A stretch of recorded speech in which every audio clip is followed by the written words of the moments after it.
Storytelling has always played a large role in my development. As a kid, I would immerse myself in worlds of my own creation. I spent every moment I could inhabiting these characters and exploring their worlds.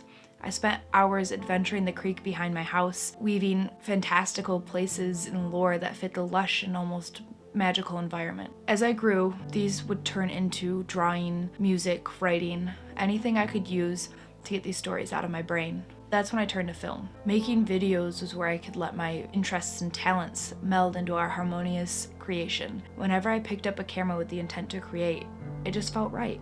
However, I got distracted from this passion, this need to create stories. I pursued music and buried myself in it. I was consumed by this need for perfection and became almost robotic. When I finally resurfaced 2 years later, having failed in my pursuit of music, I was left with immense creative burnout and self-doubt. I was unable to visualize things for the first time in my life. What was once my vivid and expansive imagination was dark. I was terrified as someone who always knew I would pursue some form of art. So much of who I was built into my imagination and the stories I told. I spent years lingering on these feelings, so lost in who I was and who I was meant to be. However, I began to find myself again in the small things.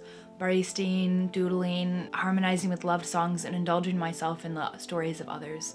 I found myself visualizing again while I listened to adventure-filled storytelling podcasts and losing myself in my favorite albums.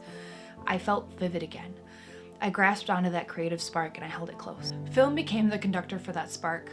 I nursed the flame by sharing the stories I held close and finding the visual beauty in the stories others shared. I was driven by a need to openly share stories in the way I did as a child, to share that passion and use it as a conduit for others, especially those who are also lost. This is why I'm a filmmaker, to share, to inspire, to guide those who cannot do it alone.